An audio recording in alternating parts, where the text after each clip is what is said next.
किसी भी राष्ट्र का अस्तित्व तभी सुरक्षित है जब वो राष्ट्र ईमानदार, सच्चा और नेक है।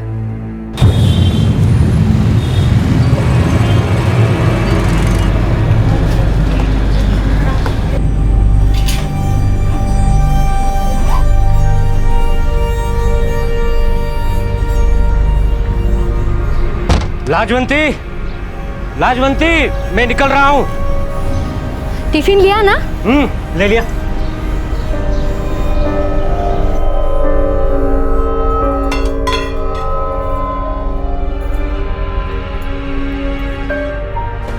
गरिमा,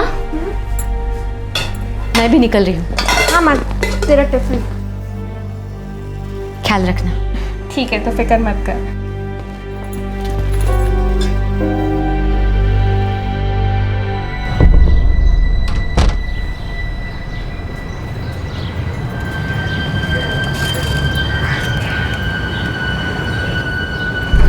ताजा सब्जी लो, ताजा सब्जी। ए सब्जी वाला, सब्जी वाला, ए ताजा सब्जी लो, ताजा सब्जी।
गरिमा जी,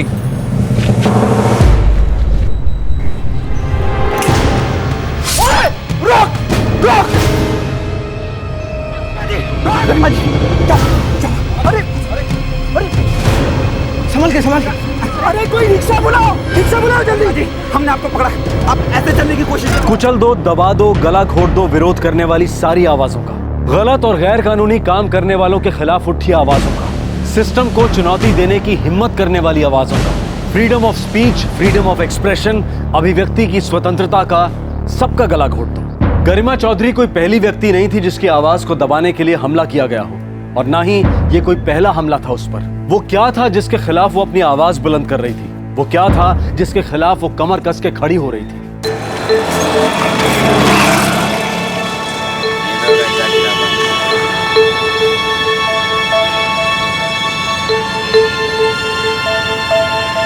हमें उन्हें समझाना है, उनके साथ लड़ना नहीं है। अगर हम उन्हें ये कहेंगे कि कचरा बाहर मत फेंको, तो हो सकता है वो हमसे झगड़ने लगे या उन्हें वो अपनी बेइज्जती लगे। इसीलिए हमें प्यार से उनसे बात करनी है। उन्हें ये समझाना है कि क्यों कचरा बाहर फेंकने से उनका और दूसरे लोगों का नुकसान हो सकता है। समझे आप लोग?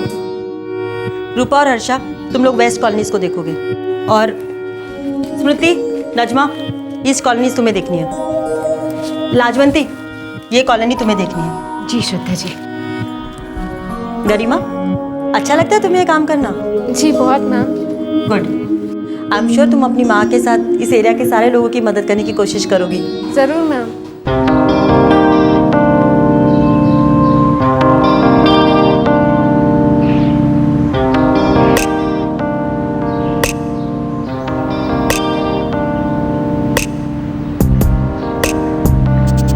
शशांक नाम है उनका, बड़े अफसर रहे हो। ऑफिस का है उनका? यही इलेक्ट्रिसिटी बोर्ड की बस में शुरू किया। ठीक है, जाके देख। अच्छा लगे तो काम करो उनके साथ। ठीक है। और तुम्हारे पास पैम्पलेट्स है ना? हाँ। कहाँ देने पता है?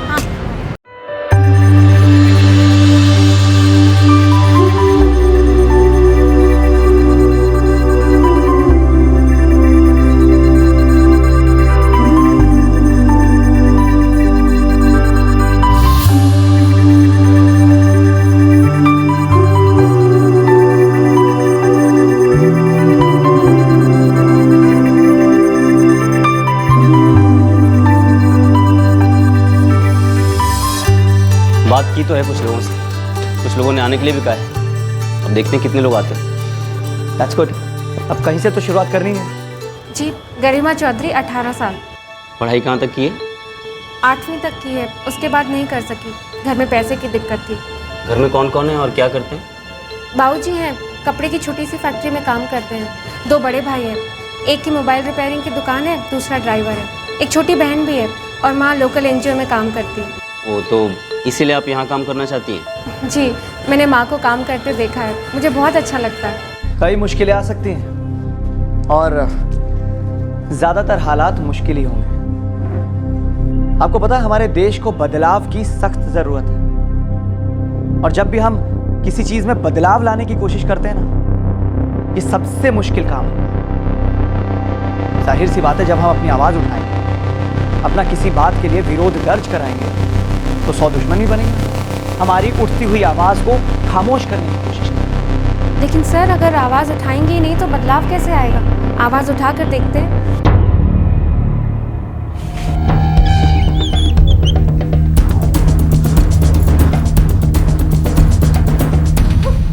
क्या हुआ? कहाँ है गरिमा? क्या कह रहे डॉक्टर? आप लोग घबराइए मत, डॉक्टर कह रहे हैं सब ठीक हो जाएगा, ऑपरेशन करना है। हुआ क्या? मैंने उसके भागने की आवाज सुनी, मैं मुड़ा तो देखा उसने गरिमा जी पे चाकू से हमला कर दिया।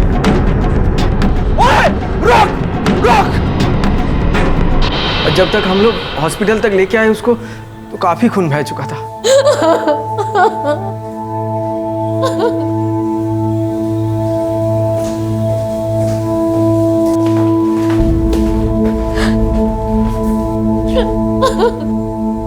गरिमा का ऑपरेशन चल रहा है।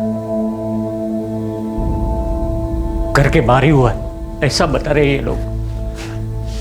चिंता मत करिए।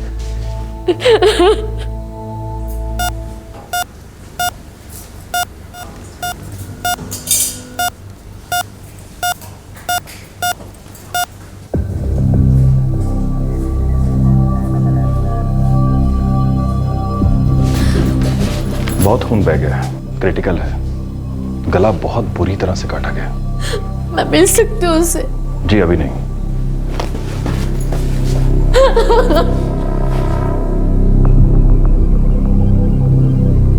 ये जरूर राशन माफिया का काम है। गरिमा को लेकर माँ वैसे ही बहुत परेशान थी, उसे काफी धमकियां भी मिल चुकी थी।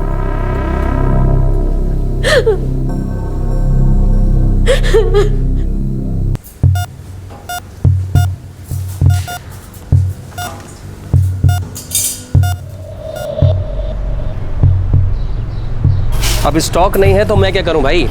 पिछले 2 महीने से यही कह रहे हैं आप। अरे शुक्र मनाओ, इतना तो मिल रहा है। हाँ, इस साल फसल अच्छी नहीं हुई है, आगे चल के और तकलीफ होने वाली है।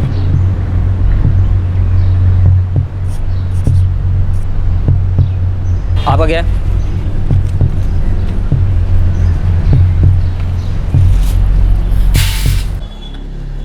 मेरे हाथ में ये 2 कार्ड्स हैं।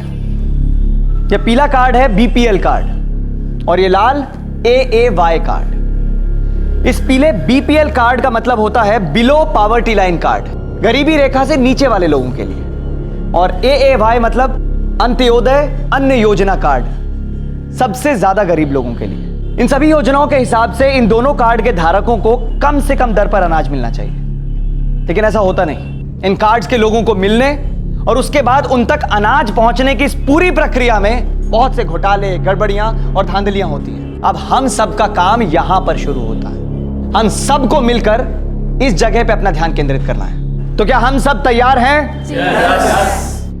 गरिमा, तुम घर घर जाके पता करो कि किन किन लोगों के पास ये कार्ड हैं और उन्हें इससे क्या और कितना फायदा मिल रहा है। जितना अनाज उनको इसमें मिलना चाहिए उससे कितना कम मिल रहा है, या फिर मिल भी रहा है या नहीं। क्या आप बता सकते हैं ये कार्ड मिलते कैसे हैं? श्योर, ये देखो।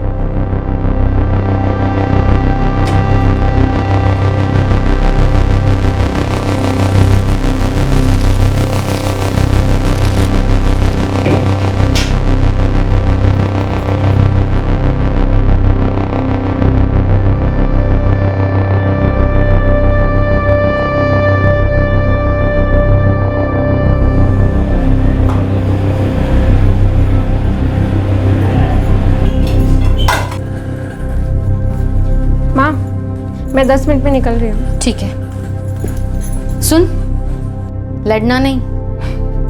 ठीक है माँ, नहीं लड़ूंगी, बस बात करूंगी। एक 18 साल की लड़की ने लोगों के लिए काम करने का फैसला किया।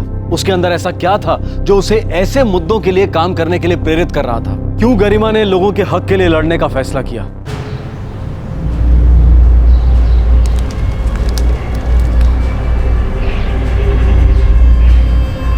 कार्ड के लिए अर्जी की थी पर अभी तक मिला नहीं।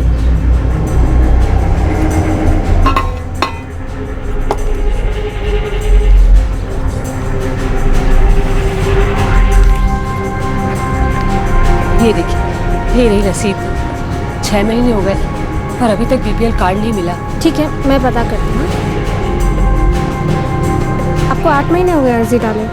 हाँ, अब तक कुछ हुआ नहीं है। अच्छा ठीक है, मैं देखती हूँ।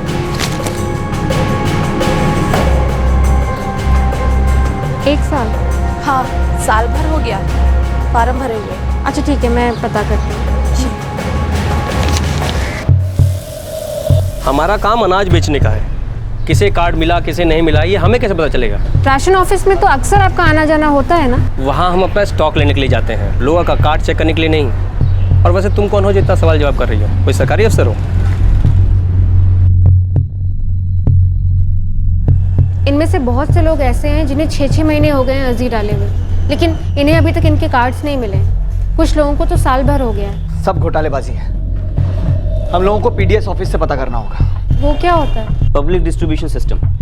ये नोडल अथॉरिटी है जो ये कार्ड्स इशू करती है, और सभी राशन शॉप्स की कंट्रोलिंग अथॉरिटी भी यही है। ये फूड एंड सप्लाई डिपार्टमेंट के अंडर आती है। हाँ, लेकिन ये सारे लोग कई बार वहाँ जा चुके हैं, पूछताछ कर चुके हैं। लेकिन हम इस बार पूछताछ नहीं करेंगे। तुम आरटीआई फाइल कर दो। वो क्या होता है? आरटीआई का मतलब होता है राइट टू इंफॉर्मेशन, यानी सूचना का अधिकार। ये फ्रीडम ऑफ इंफॉर्मेशन एक्ट के अधीन आता है। इसके अंतर्गत कोई भी व्यक्ति किसी भी पब्लिक ऑफिस से जनता के हित की कोई भी जानकारी एक सामान्य अर्जी से प्राप्त कर सकता है।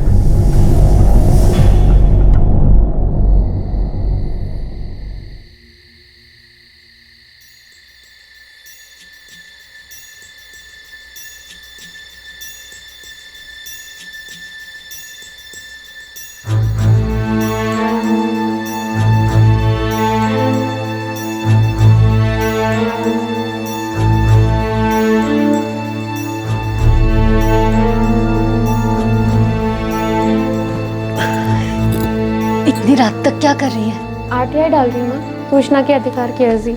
पता करना इतने सारे राशन कार्ड अभी तक लोगों को मिले क्यों नहीं, कहाँ रुके पड़े।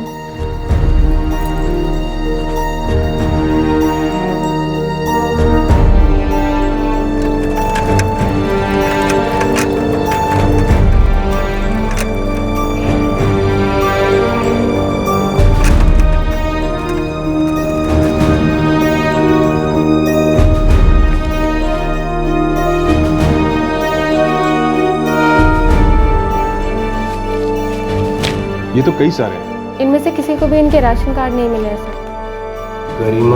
गरिमा चौधरी। ठीक है, तो टाइम लगेगा। 30 दिन लगेंगे सर। आप पीआई हो, जल सूचना अधिकारी। Thank you sir.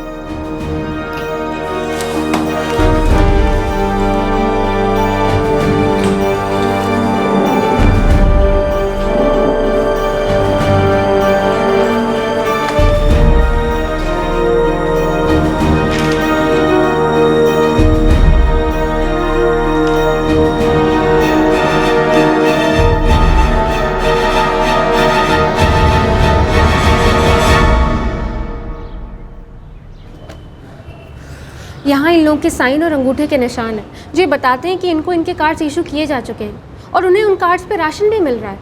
सरासर फ्रॉड है।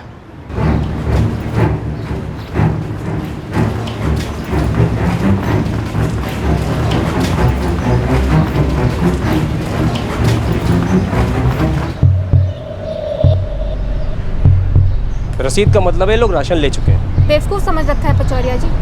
हक का अनाज नहीं मिल रहा है इसका मतलब ये नहीं कि घास खा रहे हैं। सब समझते हैं इन्हें इनके कार्ड्स नहीं मिले, इसका मतलब इनके नाम का राशन कोई और उठा रहा है और आप कह रहे हैं कि आपको कुछ मालूम ही नहीं है। मैं सच कह रहा हूँ, मुझे कुछ नहीं पता। ठीक है, आपकी दुकान का रजिस्ट्रेशन तो सरकार ने किया है, ये तो पता है ना आपको। उन्हीं को जाके बताते हैं क्या हो रहा है आपकी दुकान में।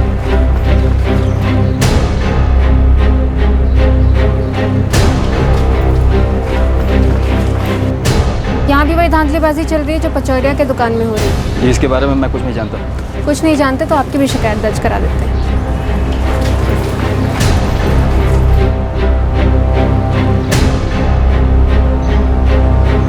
गरीब लोगों के हक के राशन कार्ड और उन्हें मिलने वाले अनाज का इस्तेमाल ज्यादातर कुछ और ही लोग करते हैं। चुटकियों में ऐसी योजनाओं की घोषणा कर दी जाती है जिनका मकसद होता है गरीब हाशिए में पड़े लोगों की मदद करना। लेकिन क्या असल में उनको इन योजनाओं का फायदा पहुंचता भी है या बीच में ही बंदरबांट हो जाती है? हमारे देश की लगभग हर योजना पे घोटाले का साया है। गरिमा तो उनमें से किसी एक छोटे से हिस्से से पर्दा हटाने की कोशिश कर रही थी, जिसने बहुत से लोगों को परेशान कर दिया था।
फालतू का बवाल हो रहा है। रोजाना ये छोकरी पूरे मोहल्ले की औरतों के साथ इकट्ठा होकर आ जाती है और दुकान के आगे तमाशा खड़ा कर देती है। नंदू भैया, कहीं बात हाथ से निकल गई नहीं तो संभालना मुश्किल हो जाएगा। देखो, मेरी राय में तो हमें कुछ दिन के लिए ये सब बंद कर देना चाहिए। क्या नाम क्या है उसका? गरिमा चौधरी। पता चला उसने RTI डाली है। ठीक है, चलो इस बार दिलीप की बात मान लेते हैं, कुछ दिन ये सब बंद रखते हैं, लेकिन उस लौंडिया का कच्चा चिट्ठा तो निकलवाओ। थोड़ा हम भी तो करें RTI उसकी।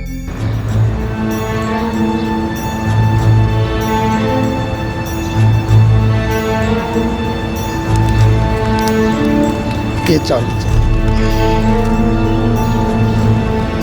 और ये गेहूं भी, और ये आपका कार्ड है। वो क्या है ना कि गलती से किसी और के पास चला गया था, तो अब इतनी से बात को लेके क्या पंगा करना।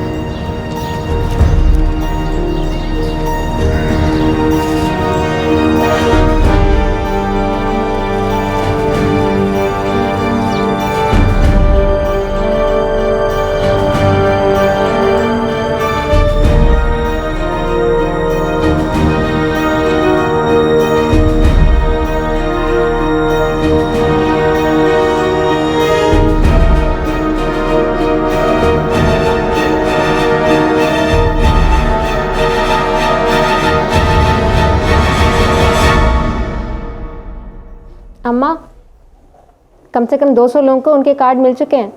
अच्छा काम किया बेटा। अब देखना उन्हें उनका राशन भी बराबर मिलेगा।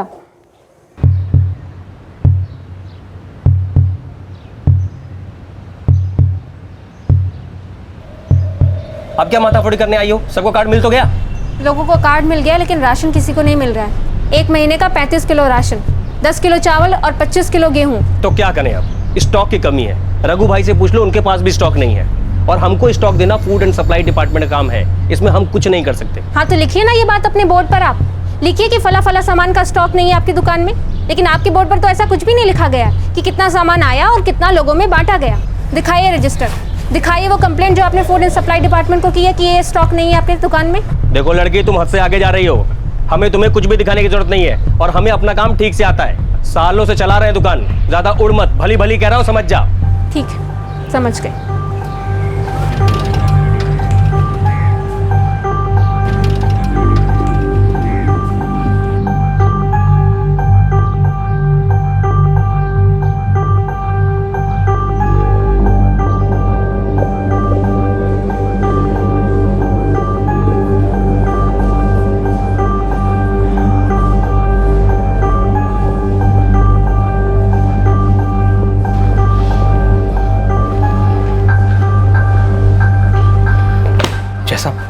वो लड़की तो यहाँ भी आ धमकी। कमिश्नर साहब के केबिन के सामने बैठी हुई है। ये लड़की हमारे लिए प्रॉब्लम खड़ी कर रही है और खुद के लिए भी। जैसा उसके पास स्टॉक सप्लाई के बारे में बहुत सारी जानकारी है।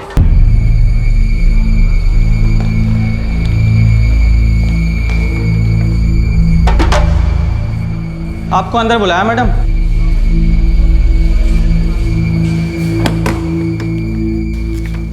सर, ये है पिछले 2 महीने की स्टॉक सप्लाई की लिस्ट और ये कुछ तस्वीरें हैं राशन की दुकानों के बाहर लगे बोर्ड्स की। सर, राशन की दुकानों के मालिक अपनी दुकानों के बाहर स्टॉक का बोर्ड ही नहीं लगाते। कितना स्टॉक आया, कितना लोगों में बांटा गया, जो आप ही के फूड एंड सप्लाई डिपार्टमेंट ने ज़रूरी बताया। कम स्टॉक तो छोड़िए, इन्हें सरप्लस स्टॉक मिला हुआ है, जबकि दुकानों के बाहर इन्होंने बोर्ड लगा रखा है कि स्टॉक नहीं है। मुझे ये सारी जानकारी RTI के ज़रिए मिली है। सर, ये लोग जनता के हक का अनाज इकट्ठा करके बाहर के मार्केट में बेच रहे हैं। और सर, इसमें आपके भी बहुत सारे राशन अधिकारी शामिल हैं। इन दुकानों में दिन दहाड़े धांधली हो रही है, लेकिन इन लोगों ने अपनी आंखों में पट्टी बांध रखी है। मुझे लगता है कि इस बंदर बाट में इनका भी बराबर का हाथ है।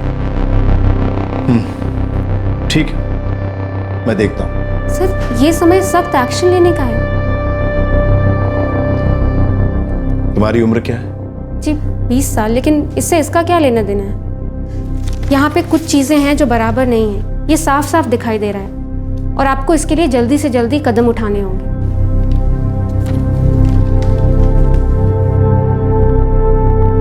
ठीक है, मैं कुछ करता हूँ।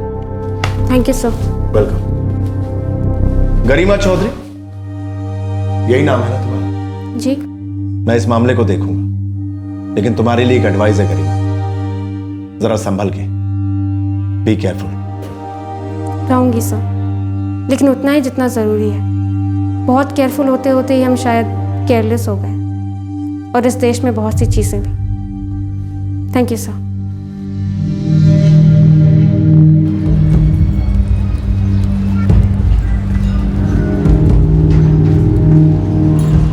लाजवंती जी। जी नमस्कार। हमारा नाम पता जानना जरूरी नहीं है, हम जो कह रहे हैं वो ध्यान से सुनना। जी, बात क्या है? बात ये है, आपकी बेटी गरिमा जरा हद से बाहर जा रही है, ज़्यादा होशियार बन रही है, नेतागिरी झाड़ रही है। बच्ची है, जरा ध्यान रखिए उसका। अब आज़ादी की जंग तो हो नहीं रही है, तो फिजूल में शहीद होके किसी को कुछ नहीं मिलेगा, समझी? नमस्ते।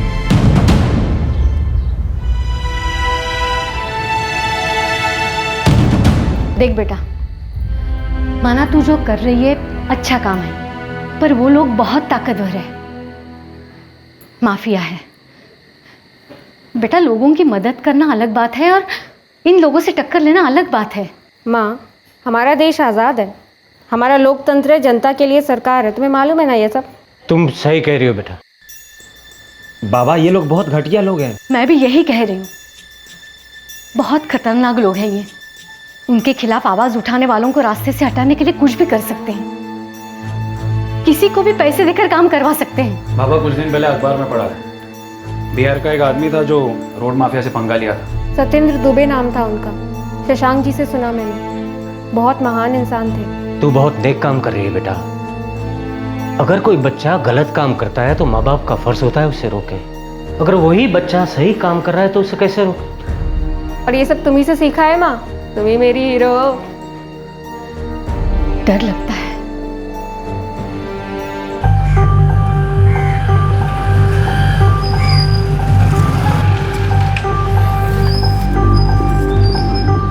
गोविंद, जरा संभाल।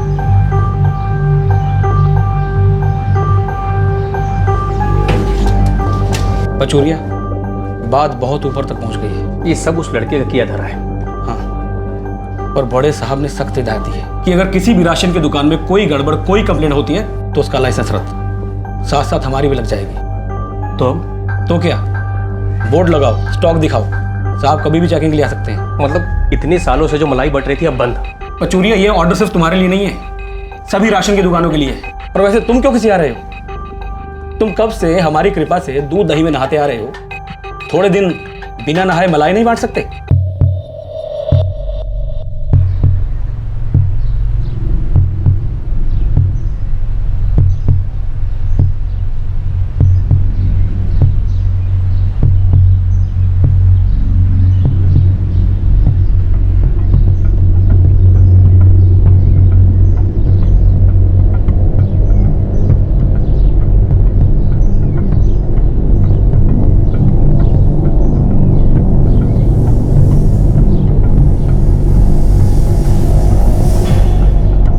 सच्ची गरिमा, तुमने हमें ना सिर्फ एक सही रास्ता दिखाया बल्कि हमारे लिए एक चट्टान बनकर खड़ी रही।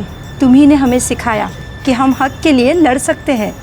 मुझे बहुत अच्छा लगा कि आप लोग मेरे साथ रहे, मेरे साथ कंधे से कंधा मिलाकर खड़े रहे। ये तो बस शुरुआत है, अगर हम चाहें तो बहुत कुछ बदल सकते हैं।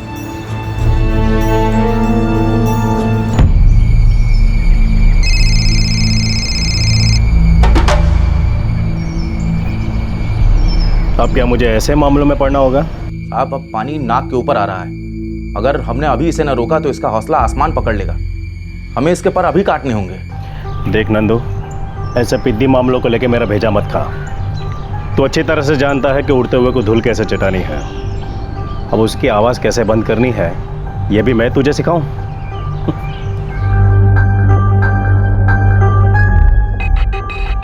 नंदू भाई, दिलीप भाई, आज बोलो तो आज, अब भी बोलो तो अब भी। ये काम खुद मत करना। किसी किराए के टट्टू को बुला और उसे सुपारी दे दे। और सुन, लौंडे दूसरे इलाके से लाना, 3-4 हज़ार में बहुत से लौंडे मिल जाएंगे। किसी भी तरह से इस बार उस लौंडिया की दहाड़ को चुप करा दो।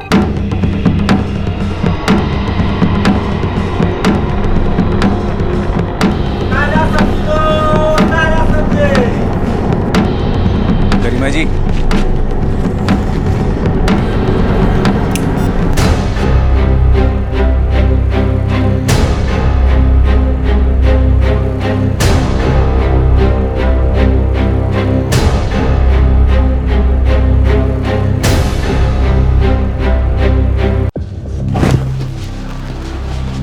अब वो खतरे से बाहर है, उसे 9 टांग के आए हैं।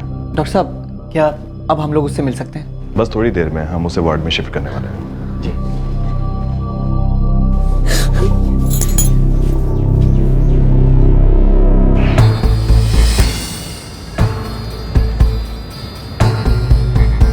यहाँ से भी सर लिया।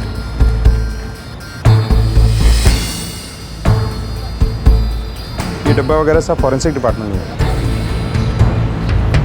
ये जो भी कुछ हुआ है साहब, एक सब्जी वाला था जिसने ये हमला होते देखा, वो अभी अस्पताल में ही। और कोई था? हाँ साहब, इस मोहल्ले का हरीश था, वो उसे लेकर अस्पताल गया।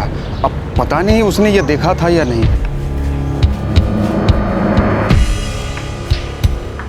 साहब, हल्का फुल्का याद है, वो दुबला पतला आदमी था, वो भागकर नुक्कड़ से मुड़ रहा था, तब देखा था।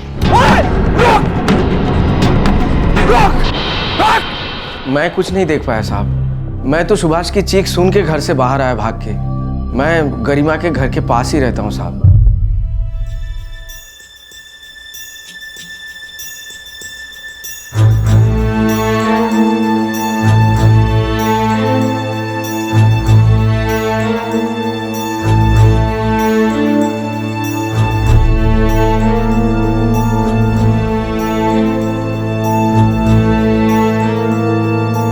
ये पक्का राशन माफिया का ही काम है, वही लोग हैं इसके पीछे। मैं सिर्फ इतना जानना चाहता हूं कि क्या गरिमा हमलावर को जानती थी? इंस्पेक्टर साहब, कैसी बातें कर रहे हैं आप? ये माफिया वाले किसी ऐसे इंसान को भेजेंगे जिससे गरिमा जानती हो? या तो आप ये राशन माफिया के खिलाफ कोई कदम उठाइए, फिर रहने दीजिए। देखिए, ये सोचना कोई बड़ी बात नहीं है कि वो लोग किस किस की और कितनी मुट्ठी गर्म कर सकते हैं। आप जो भी सोचें, लेकिन मैं सिर्फ अपनी ड्यूटी कर रहा हूँ। तहकीकात के लिए अच्छा होगा अगर हमें पता हो कि हमले के पीछे कौन हो सकता है, या फिर पहले कभी किसी ने कोई धमकी दी हो तो। हाँ हाँ, माँ को कोई मिला था जिसने गरिमा को नुकसान पहुंचाने के लिए धमकी दी थी। पता नहीं, कोई दाढ़ी वाला आदमी था। इंस्पेक्टर, अगर आप सचमुच ये केस क्रैक करना चाहते हैं तो राशन दुकान वालों को उठाइए, वो आपको बता देंगे कि इस हमले का मास्टरमाइंड कौन है। सब्जी वाले के हिसाब से स्केच बनवाते हैं सर। और कोई जानकारी मिली? सर पक्का इसमें राशन माफिया का ही हाथ है। इस लड़के ने अपने एरिया में राशन माफिया के खिलाफ लड़ाई शुरू की थी। बड़ी पॉपुलर है सर ये लड़की। उसकी कॉलोनी के लोग इकट्ठा हो रहे हैं, बहुत गहमा गहमी है। हमें जल्दी ही हमलावर तक पहुंचना होगा।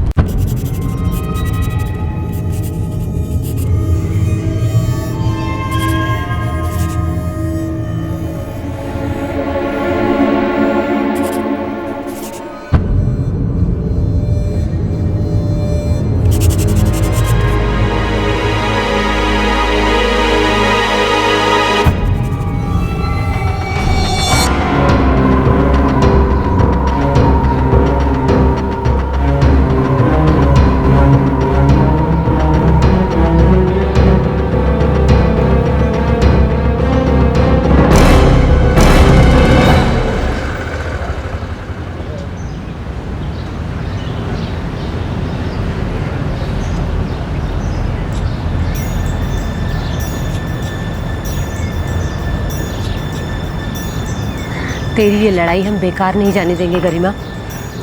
तुमने ही हमें रास्ता दिखाया है, अब हम किसी के आगे नहीं झुकने वाले।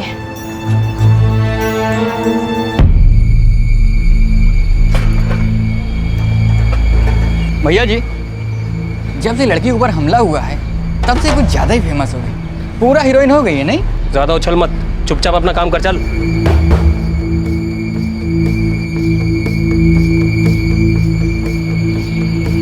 बच्चे के पीछे हाथ धोकर क्यों पड़े हो साहब? तो तुम ही थे उस हमले के पीछे? साहब पीछे का तो पता नहीं, लेकिन बहुत से लोगों का हाथ ऊपर से जरूर लगता है इसमें। कोई फायदा नहीं, क्यों फालतू में बवाल खड़ा कर रहे हैं? तो वो आदमी किधर है जिसने गरिमा पे हमला किया? साहब उसको पकड़ के क्या फर्क पड़ जाए? है कहाँ वो?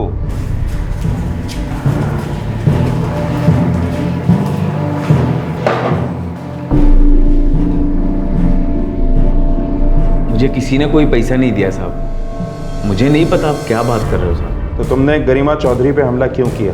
साहब मैंने किसी पे कोई हमला नहीं किया साहब, मुझे फालतू उठा के लाए यहाँ पर। बोल रहा हूँ साहब, मैंने कुछ नहीं किया साहब।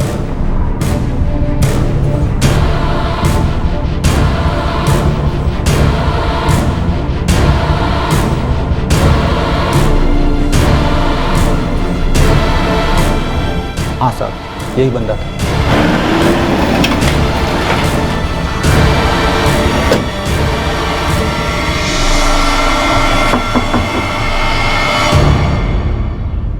यही था वो? गरिमा जी,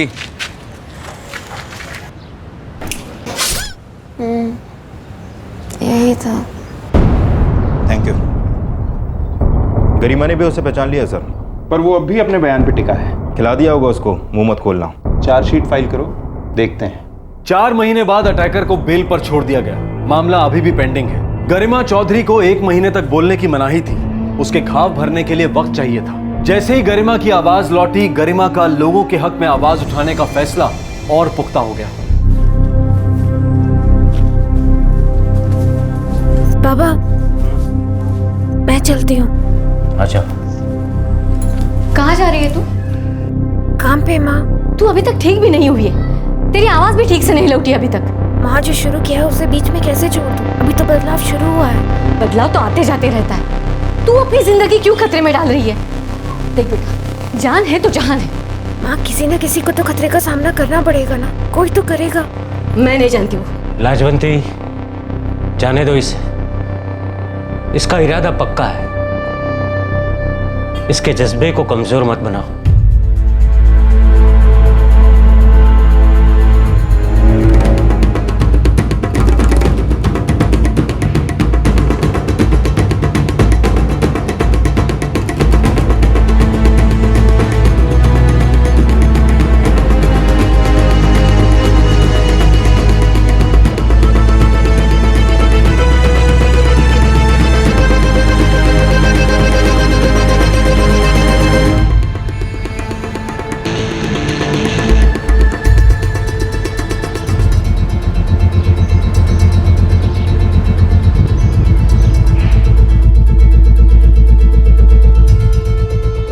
शशांक जी।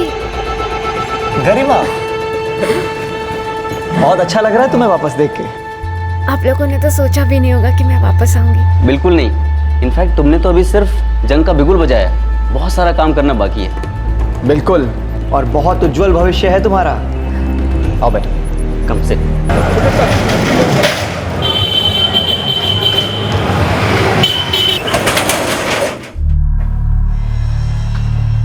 बात तो मुश्किल होती जा रही नंदू भैया। मुश्किल तो है ही अजी, अब मोहल्ले के लोग हमसे सवाल करते बिल्कुल भी नहीं डरते। सुना है आरटीआई एक्ट पार्लियामेंट में भी पास हो गया है। नंदू भैया ऊपर बात करो, नहीं तो हम सब गए समझो। फूड एंड सप्लाई डिपार्टमेंट के लोगों को भी इसने कम परेशान नहीं किया नंदू भैया।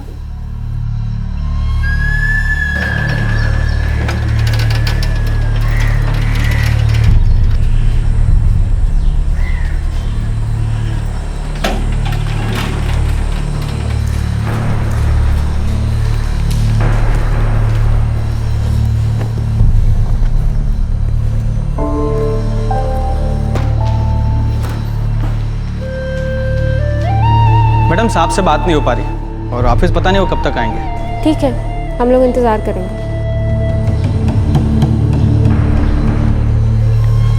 क्या करें, दिमाग एक दिन की बात हो, 2 दिन की बात चल जाता है, रोज़ों की बात थोड़ी होगी। नहीं, लेकिन ये कैसे? देखो क्या हुआ, चल गए वो लोग? नहीं साहब, जा ही नहीं रहे, कहते हैं आपके आने तक इंतजार करेंगे। इस लड़की ने ना नाक में दम कर रखा है। कितनी आरटीआई फाइल करके चैन पड़ेगा इसको? और हर आरटीआई फाइल होने के बाद हमारी लग जाती है यार। इसका पेट आरटीआई से नहीं भरने वाला। कुछ खिलाते विलाते क्यों नहीं? एक काम करो, इसको कुछ हिस्सा दे दो, चुपचाप बैठ जाएगी। नहीं साहब, ये चुप नहीं बैठने वाली। अरे गला कट गया फिर भी दहाड़ के बोलती है, और अब तो इसने मोहल्ले वालों को भी बोलना सिखा दिया है। अब क्या करें, 3 दिन हो गया बसते बसते। अगर फिर से बड़े साहब के पास चली गई तो सबको प्रॉब्लम हो जाएगी। ये तुम्हारी गलती है। तुमने किसी ऐसे इंसान को काम ही क्यों सौंपा जो ठीक से काम करना जानता ही नहीं था? सर जी, बात तो हुई थी ना हमारी इस पे। आप ही ने तो कहा था कि बंद कर दो इसकी जुबान। अबे सारी चीज तो मेरी ही सुन के करता है क्या? सर जी अब क्या करें बताइए सर जी। अब देखिए नाक में दम कर रखा है उसने, लगातार घाटा बढ़ा जा रहा है। अगर हमें नुकसान हुआ तो आपको भी नुकसान होगा ही ना सर जी। धमकी दे रहा है मुझे? नहीं सरकार, हमारी क्या औकात, आप सरकार हो हमारे। ठीक है, एक काम करो, उसे एक बार और धमका के देख लो। लेकिन हाँ, इस बार हमला मत करना, वो बड़ी मशहूर हो रही है, कहीं पासा उल्टा ना पड़ जाए। उसके घर वालों को हड़काओ, दबाव बना रहेगा। जी सर जी। सर, प्रेस वाले हैं, आपसे मिलना चाहते हैं। अभी नहीं, बाद में बोलो।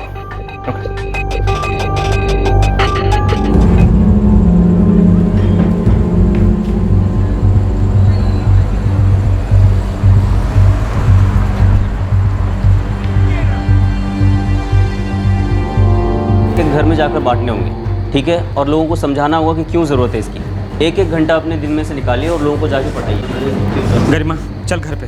भैया अभी यहाँ बहुत काम बाकी है। माँ रो रही है।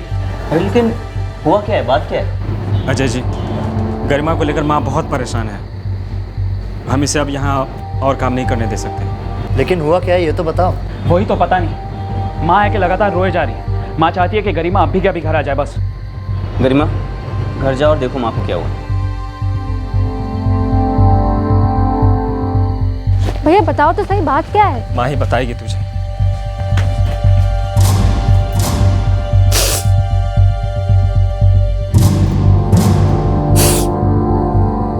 माँ रोना बंद कर और बता मुझे क्या हुआ। आज शाम जब मैं आ रही थी तब रास्ते में 2 लोग मिले।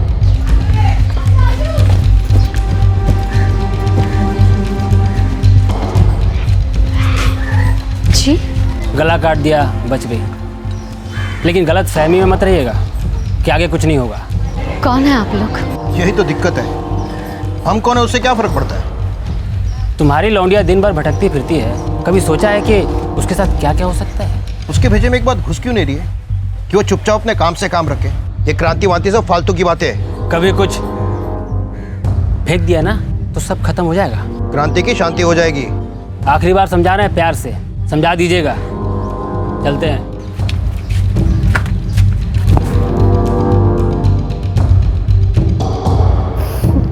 हो गया बदलाव जितना होना था, हो गई क्रांति जितनी होनी थी। हो गया लोगों का भला जितना होना था, अब बस। तू ना गरिमा स्वार्थी हो गई है, बस अपने काम में ही खो गई है। तुझे बिल्कुल पता नहीं चल रहा कि तेरा कितना नुकसान हो सकता है। और बदल कर भी कितनी बदल जाएंगी चीजें गरिमा। तुझे क्या लगता है सब कुछ बदल जाएगा? और अगर बदला तो भी कितनी देर को बदलेगा? तो देख लेना, फिर से कुछ दिनों में वापस उसी डर में आ जाना है सब कुछ। बाबा आप भी ऐसा ही सोचते हैं? बेटा तो हमारी बच्ची है, ऐसा तो नहीं है कि तेरी जान को खतरा हो और हमें कोई चिंता ही ना हो। बाबा लेकिन अगर मैं डर के पीछे हट गई तो उन लोगों का क्या होगा जो मेरे साथ लड़ने आए हैं, जो बदलाव के लिए काम कर रहे हैं? उन्हें बहुत बड़ा धक्का लगेगा। लगता है तो लगने दे। तूने क्या सबका ठेका लिया है? नहीं माँ, मैंने किसी का ठेका नहीं ले रखा है। मैं सिर्फ वही कर रही हूँ जो मुझे ठीक लग रहा है और जो करना ज़रूरी है। माँ मैं अंधी नहीं हूँ, मुझे दिखाई देता है, मुझे मालूम है कि मेरे ऐसा करने से सिस्टम में कोई बदलाव नहीं आने वाला है, क्योंकि मैं सिस्टम के सामने बहुत छोटी हूँ। लेकिन मैं बड़ा सोच तो सकती हूँ, बड़े की उम्मीद तो रख सकती हूँ। माँ कॉलोनी के लोग बदल रहे हैं, अब अपने अधिकारों के लिए खड़े हो रहे हैं। ये सारे खतरे तो आते जाते रहेंगे। अगर हम चलेंगे तो गिरने का डर तो बना रहेगा ना, लेकिन हम चलना तो नहीं छोड़ देते ना। तुम बोलो, बचपन में जब तुम हमें चलना सिखाती थी तो तुम्हें डर लगता था ना कि हम गिरेंगे, लेकिन क्या तुमने हमें चलना ही नहीं सिखाया? अगर आवाज़ मिली है तो हमें बोलना ज़रूरी है, सच बोलना ज़रूरी है, सच के लिए खड़ा होना ज़रूरी है, अपने अधिकारों के लिए लड़ना ज़रूरी है। मुझे मत रोक माँ, क्योंकि अब मैं रुकने वाली नहीं है।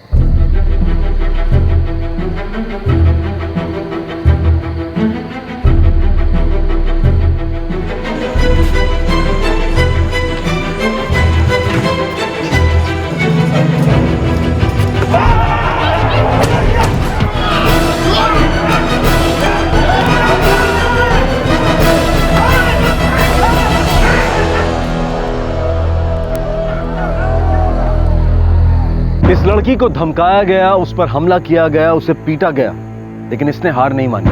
उसका इरादा मजबूत था जो किसी भी मुश्किल के आगे डिगने वाला नहीं था। उसकी कॉलोनी के लोग अब उसके साथ थे, क्योंकि उसी ने उन्हें अपने हक के लिए खड़ा होना सिखाया था, और आज वो उसके लिए उसके साथ खड़े थे। उसके विरोधी नए नए तरीके खोज रहे थे, लेकिन सारे हथकंडे बेकार जा रहे थे। वो उसे अपने रास्ते से हटाने में नाकामयाब हो रहे थे। हाँ, वो बात करना चाहता है तुमसे। मुझसे? क्यों, कौन है वो? भाई एक जर्नलिस्ट है, इंटरव्यू करना चाहता है, बहुत सुन रखा है तुम्हारे बारे में उसने। अच्छा ठीक है, मैं आती हूँ। She is coming. क्या वो सच में सिर्फ 24 की है? जी हाँ, 24 की है। इनफैक्ट जब उसने ज्वाइन किया था वो सिर्फ 18 साल की थी। क्यों? पता नहीं क्यों, बस मुझे ऐसा लगा कि मुझे ये करना चाहिए। राशन माफिया को आड़े हाथों लेना, उनसे लड़ना, कुछ तो ऐसा रहा होगा जिसने आपको ये करने की ताकत दी, आपकी प्रेरणा। पता नहीं, बस मुझे ये महसूस हुआ कि लोगों को वो मिलना चाहिए जो उनका हक है। आप क्या कहते हैं? जी बिल्कुल। आप कुछ करते हैं और कहते हैं कि आपका मकसद है लोगों की मदद करना, गरीबों की मदद करना, लेकिन फिर आप इस बात की परवाह ही नहीं करते कि वो मदद असल में गरीबों तक पहुंच भी रही है या नहीं। शहर की दूसरी तरफ जाके देखिए तो सब कुछ कितना साफ सुथरा है, कितना अच्छा है, बिल्कुल चकाचक। लेकिन यहाँ वैसा कुछ क्यों नहीं है? क्योंकि आप चाहते हैं कि हम यहाँ यूं ही सड़ते रहें, फिर आप हमें जो भी दें एहसान की तरह दें, ताकि उस एहसान के बदले में वोट मांगे जा सके। बस ये बात है। वो लोग हमें सोचने ही नहीं देते, नहीं चाहते कि हम सोचें, क्योंकि अगर हम सोचेंगे तो हम सवाल पूछेंगे। हम सवाल करेंगे कि अगर फलाना पार्क को बनाने में इतने पैसे खर्च किए गए तो फिर उसे सड़ने के लिए क्यों छोड़ दिया गया? फिर और सवाल करेंगे, क्या उसे ऊपर के पैसे बनाने के लिए बनवाया गया था? किसे ठेका दिया गया? कितनी रिश्वत ली गई? हम बहुत सारे सवाल करें, इसलिए हमें सवाल करने लायक ही ना बनने दो। हम पर तो बस एहसान करते रहो, राशन पानी सब है, और फिर उसमें भी खूब सारे पैसे बनाओ, जबकि हमें जो हमारा हक है कभी मिले ही नहीं। आप लोगों से उनकी असल ज़रूरतों के बारे में पूछते ही नहीं, बस खैरात बांट देते हैं और फिर उसे सड़ने देते हैं, लोगों तक पहुंचने ही नहीं देते। हम आज भी क्यों इस मालिक और गुलाम की मानसिकता में फंसे पड़े? आप सिर्फ इस कॉलोनी में इन गड़बड़ियों से जंग लड़ रहे हैं। भ्रष्टाचार तो पूरे देश में फैला है और हमारा देश तो बहुत विशाल है। हाँ, लेकिन ये कोई बहाना तो नहीं हुआ ना कि जो हो रहा है उसे होने दो। आप बोलिए।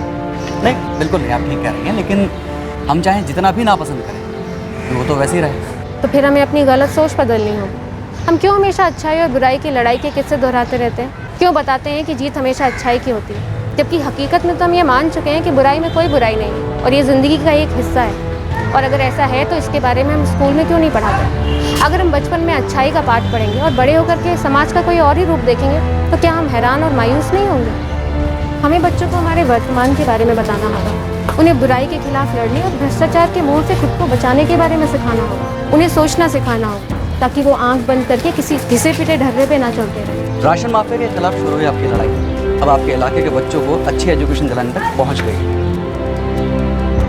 सब गरीब हैं यहाँ। कुछ म्यूनिसिपल स्कूल में जाते हैं जहाँ आधे से ज़्यादा टाइम तो टीचर आते ही नहीं। आप मेरे साथ चल के देखिए इन स्कूलों की हालत।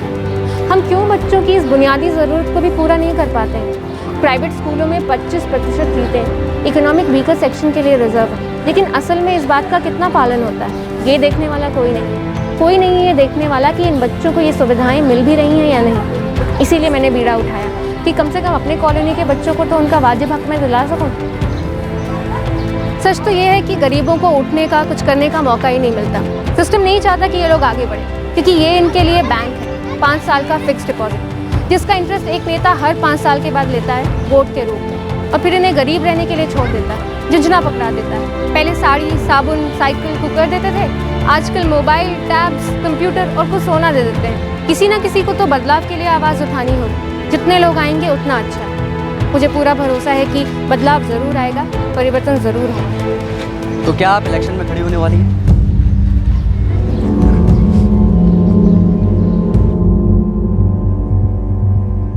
मुझे लगता है अगर हमें इस सिस्टम में बदलाव लाना है तो हमें खुद इस सिस्टम का हिस्सा बनना होगा। बाहर रह के हम सिर्फ लड़ सकते हैं, प्रेशर बना सकते हैं, लेकिन अगर किसी चीज को उखाड़ के बाहर फेंकना है तो हमें इस सिस्टम के अंदर घुसना होगा। बिल्कुल सही।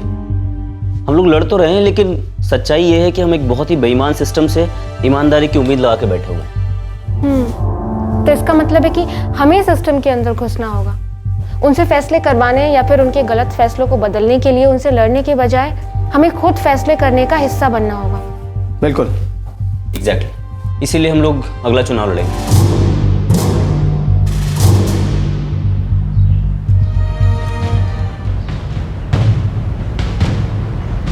हाँ गरिमा बेटी, ये बीड़ा तुम जरूर उठाओ, ये हम सब लोगों के लिए अच्छा होगा। अब तक तुम अकेली थी, जब तुम सब लोगों की तरफ से विधानसभा में जाओगी और वहाँ फैसले लोगी, तब हम लोगों के लिए कितना अच्छा होगा।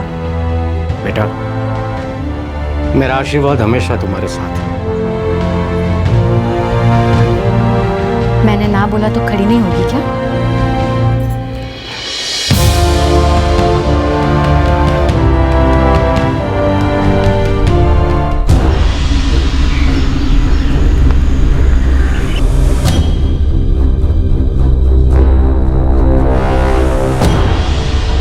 सर, वो जीत सकती,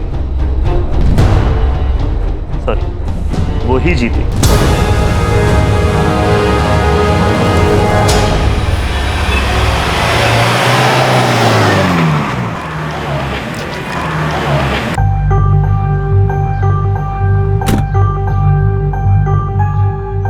तुम्हें इलेक्शन में खड़े होने की क्या जरूरत है? ये आप मुझसे क्यों पूछ रहे हैं और मैं आपको जवाब क्यों दूं? देखिए, समाज सेवा वगैरह सब ठीक है, लेकिन राजनीति बच्चों का खेल नहीं है। अगर बच्चों का खेल नहीं तो आप बेकार में क्यों डर रहे हैं? मैं डर रहा हूं? मैं सालों से राजनीति में हूं और तुम्हें लगता है कि तुम जैसे नौसिखियों से मैं डर जाऊंगा? मैं बस इतना ही समझाने आया था कि ये काम कोई गुड्डे गुड्डी का खेल नहीं है।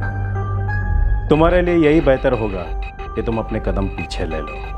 आज तक तुम जो करती आई हो वही करती रहो, राजनीति हम पर छोड़ दो। सालों से छोड़ रखा था सर, बदलाव की जरूरत है। ठीक है, जैसी तुम्हारी मर्जी। सोचा था शायद तुम्हारे दिमाग में थोड़ी समझ घुसा पाऊं।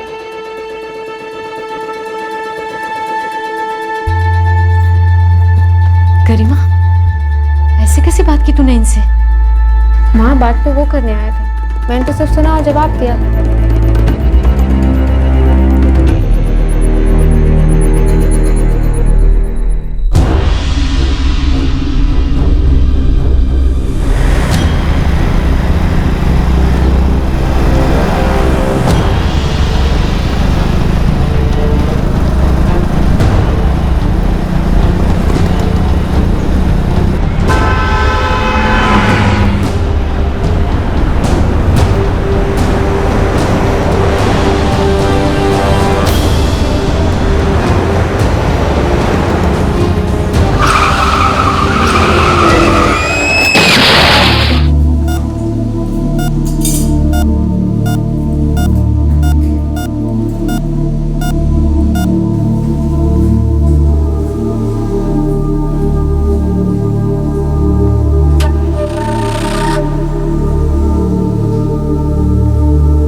2003 में सत्येंद्र दुबे मारा गया।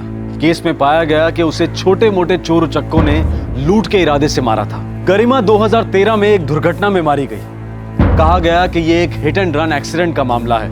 उस वक्त वो 28 साल की थी। लेकिन क्या उसकी उठाई आवाज भी अब शांत हो गई है? लेकिन ये तो वक्त ही बताएगा। वक्त ही बताएगा कि जितने भी लोगों ने आवाज उठाई और उसे आगे नहीं ले जा पाए क्योंकि उनकी जिंदगी खत्म कर दी गई, बेईमानी के शोर शराबे में उनकी ईमानदार आवाज क्या खो जाएगी? शायद उनकी आवाजों की गूंज जिंदा रहेगी जब जब हम उन्हें और जिन आदर्शों के लिए वो खड़े हुए याद करेंगे। इतिहास में हमें सिखाया गया है आजादी के लिए लड़ने वाले महान नेताओं के बारे में। शायद गरिमा और उसके जैसे बहुत से लोगों की आवाजें हमें कई सवाल पूछने के लिए प्रेरित करती रहेंगी, जिन्हें पूछते हम डरते हैं कि कोई हमारी सुनेगा या हमें चुप करा दिया जाएगा। Freedom of speech, freedom to information, right to information, अभिव्यक्ति की आजादी, सूचना का अधिकार, इन सब बातों का मतलब तभी है जब हम सवाल पूछें, आवाज उठाएं। सवाल पूछें कि क्यों योजनाओं पे योजनाएं शुरू की जाती हैं जबकि उनके इंप्लीमेंटेशन के बारे में ख्याल भी नहीं किया जाता। सवाल पूछें कि जितनी स्कीम्स घोषित हुई उनमें हुए स्कैम्स का ब्यौरा क्या है, जांच कहां तक पहुंची है, जितने रुपयों का नुकसान हुआ है उसकी भरपाई कहां से हो रही है, कौन कर रहा है वो भरपाई। सवाल पूछें कि किसका धन इन स्कीम्स और स्कैम्स में बर्बाद होता है। पूछें कि हमारे चुने हुए प्रतिनिधि संसद में ये सवाल क्यों नहीं पूछ रहे हैं, क्यों इसका जवाब नहीं मांग रहे हैं, और आखिर इसका जवाब है कहां? हम क्यों नहीं पूछें ये सवाल जब वो हमारे घर के दरवाजे पर दस्तक देते हैं, वोट के लिए हाथ फैलाते हैं कि क्या आवाज उठाने के अंजाम से डर कर चुप कर जाना सही होगा? जय। इस तरह के और भी एपिसोड देखने के लिए हमारे चैनल को सब्सक्राइब करें और बेल आइकन दबाना ना भूलें।